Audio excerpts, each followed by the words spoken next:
esses conhecimentos da higiene pode aplicar sozinha, né? Isso aí normalmente até a puberdade. Tá?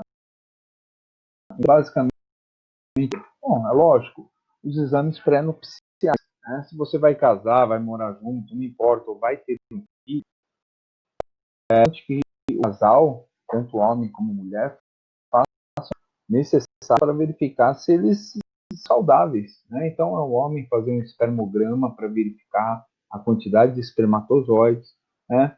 O histórico genético da família para ver se tem algum caso de doenças, né? Elas quais forem genéticas, a verificar os hormônios, como é que está o ciclo menstrual, né? Os óvulos se são saudáveis, para aí sim poder, né, ter um filho e conceber uma criança com todas as possibilidades de ter saúde. É lógico que engravidou, você tem o pré-natal. Então, fazer os acompanhamentos necessários, os ultrassons, né, que são importantes, morfológicos, para verificar o desenvolvimento dessa criança dentro do útero materno. E, por final, o acompanhamento com um médico pediatra.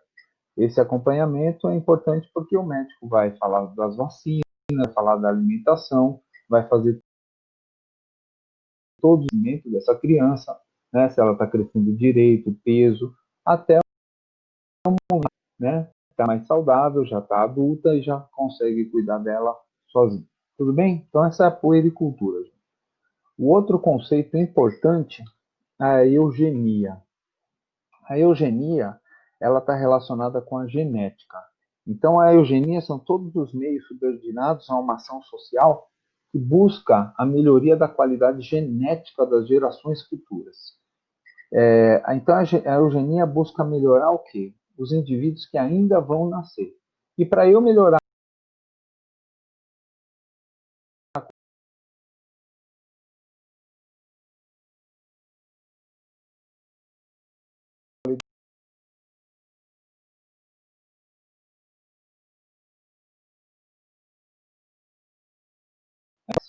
só um problema, a eugenia ela foi criada depois da descoberta da genética.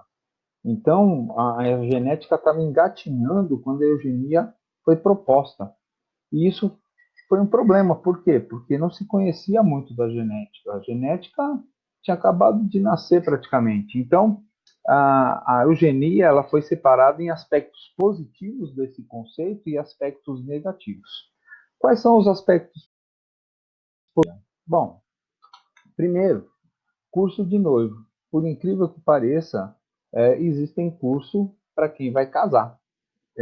Esses cursos preparatórios para o matrimônio, como são chamados, né, o cursinho de noivo, acontecem em algumas religiões, algumas igrejas, que é necessário que você possa casar. O que você aprende na semana, num dia? Você aprende tudo sobre o casamento, desde a vida a dois, desde como viver com cada um, respeitar a individualidade de cada um, como também você aprende sobre genética.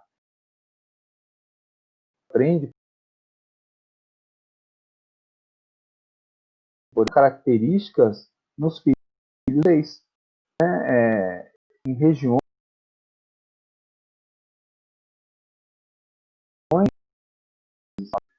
a genética causa uma coisa. A maioria das pessoas que estão afastadas da escola não sabem que o tipo de sangue é determinado por genes.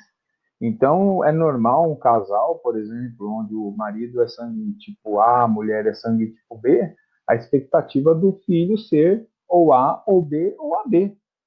E se nasce O, de um casal que é A ou B, ou AB, tanto faz. Se nasce O, vai dar morte, gente. Tem gente que não entende. Então, ficam que determinam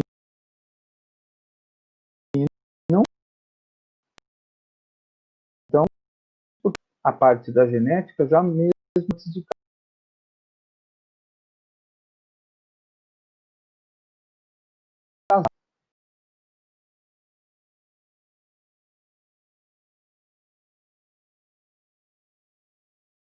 um pouquinho mais pele morena e o casal com a pele bem clara.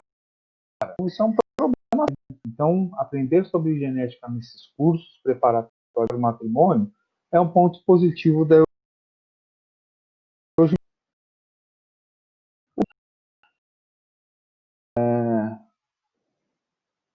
Vamos lá. O próximo é a paternidade e maternidade responsável.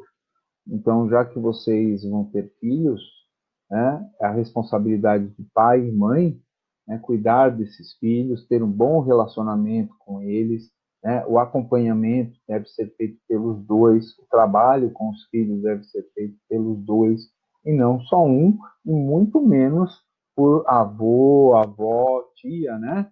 Quando a maternidade ou paternidade não foi programada. Então, paternidade responsável e maternidade responsável, como o próprio nome diz, responsabilidade dos pais. Tá? Então, a maternidade e paternidade responsável é um ponto positivo da eugenia, o acompanhamento com os filhos, bom relacionamento entre vocês e seus filhos. O próximo conceito, não pode faltar, sem dúvida, planejamento familiar. Né? Então, você vai casar, você vai constituir uma família, vai ter filho, então você precisa se organizar para que a sua família, seu filho, seus descendentes tenham uma vida de qualidade. Então, o planejamento familiar é fundamental, né? Botar na ponta do lápis lá tudo que você tem e tudo que você pode proporcionar para que você possa ter uma vida saudável e proporcionar isso para sua família também. Né? Então, vamos lá, quais são as nossas condições, quantos filhos nós podemos ter, o que a gente pode construir, o que a gente pode propor para a nossa vida. Então, o planejamento familiar é importantíssimo, é um ponto positivo também da eugenia. O outro tem controvérsias, mas também é um ponto positivo.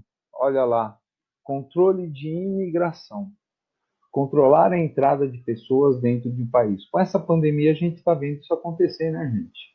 Nós estamos vendo aí países fechando as fronteiras, evitando com que esse vírus, em particular, se propague, né, se espalhe com velocidade. Na verdade, essa proposta aí está relacionada com quem? Com a genética, não com o vírus. Né? Então, por que a gente fala sobre ponto positivo, o controle de imigração? Porque certos países apresentam uma maior incidência de algumas doenças genéticas. Por exemplo, a anemia falciforme que nós estudamos ali quando nós falamos de mutação, ela é uma doença genética e ela é uma doença muito comum na etnia negra, né, da África, porque a maior incidência dessa doença genética lá. Então, a ideia que se propõe do controle de imigração é que, se eu barro a entrada de pessoas que possam ser portadoras de um gene anômalo, um gene que causa doença, eu vou evitar com que esse gene se propague se essa pessoa que está vindo de fora tenha relacionamento com pessoas do meu país e possam ter filhos que carreguem essa anomalia genética e ela se propague também pelas pessoas ali. Então, apesar de haver controvérsias, é um ponto positivo, né, o controle de imigração. Tudo bem? E quais são os aspectos negativos?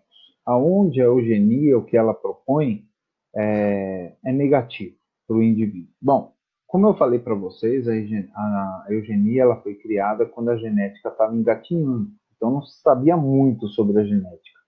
Então existe um ditado que explica bem os aspectos negativos da eugenia. Tal pai, tal filho. Então acreditava-se que a genética, além de transmitir certas características ao indivíduo, ela também transmitia características comportamentais.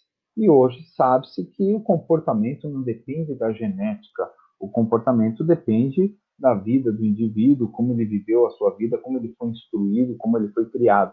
Então, ela trouxe esses aspectos negativos porque a pessoa tinha a ideia de que se o pai tinha problema, a mãe tinha problema, o filho teria problema, principalmente relacionado a comportamento. Então, por exemplo, era extremamente proibido a união, né, contrair matrimônio ou ter filhos, quem era considerado um indivíduo indesejável em uma sociedade. Eles não poderiam contrair matrimônio de jeito nenhum e nem ter filhos. Então, por exemplo, pessoas consideradas indesejáveis como criminosos, drogados, prostitutas, doentes mentais, eles não podiam ter filhos, por quê? Porque se eles eram, né, pessoas consideradas indesejáveis, se eles tivessem filhos, os filhos poderiam ser iguais a eles, né, comportamentalmente falando. Então, não poderiam ter filhos esse tipo de pessoa. Então, esse é um ponto negativo. O segundo ponto negativo é o isolamento dessas pessoas consideradas indesejáveis dentro de uma sociedade. O processo de eugenia, ele é praticado ainda em alguns países, e até no Brasil houve um caso de um prefeito que pegou os mendigos, botou tudo dentro de um ônibus e levou para outra cidade.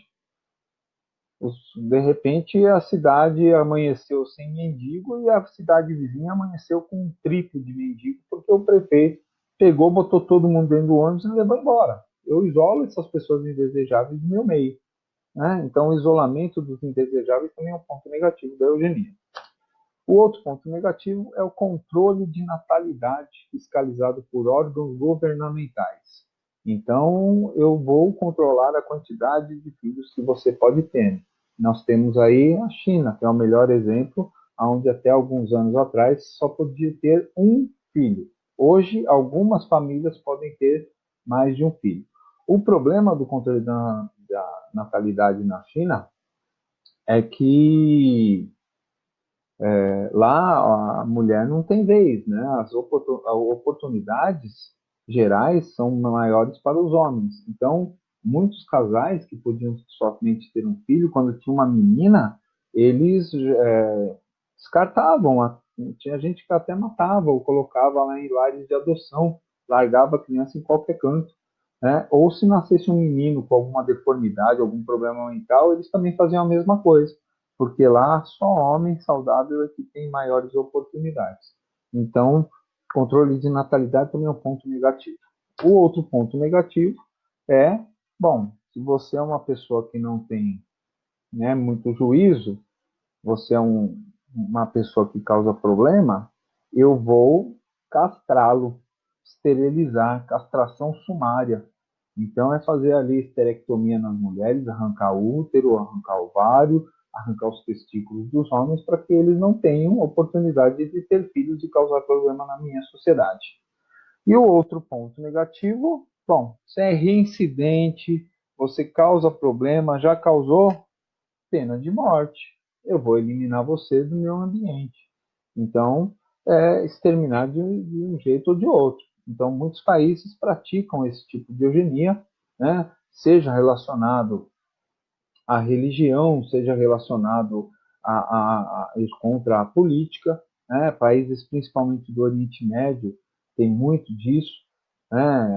Executam as pessoas em praça pública. Houve até um caso há alguns anos atrás de um casal de um país aí do Oriente Médio, onde o casal de jovens, a menina engravidou, não eram casados, foram contra os preceitos ali da religião deles, e o que aconteceu? O pai da menina que engravidou foi morto em praça pública com um tiro, o rapaz que engravidou a moça, o namoradinho, foi apedrejado em praça pública, a menina recebeu várias chibatadas, teve todo o processo de gestação. Depois que a criança nasceu, foi dada à avó materna e a menina foi morta também em praça pública, porque foram contra os preceitos ali. Né? Isso acontece ainda hoje, viu, gente? Tá? No Brasil, nós temos um exemplo que são os índios. Né? Os índios são inimputáveis, ou seja, eles estão acima da nossa lei, a lei dos homens brancos. Então, se numa aldeia nasce uma criança que tem alguma anomalia, alguma deformidade, os índios podem deixar a criança morrer, podem até matar a criança. Normalmente eles deixam morrer por inanição, eles param de dar alimento e a gente não pode fazer nada, a justiça não pode fazer nada porque eles estão acima da lei. Né? Existem algumas ONGs, algumas instituições que tentam resgatar essa criança, né? Eles não podem buscar lá, os pais têm que dar a criança, eles não podem tirar a força, para tentar salvar, mas isso acontece com muita frequência, né? Então, a pena de morte é o ponto mais negativo da eugenia, onde eu elimino aqueles considerados indesejáveis na minha sociedade. Tudo bem?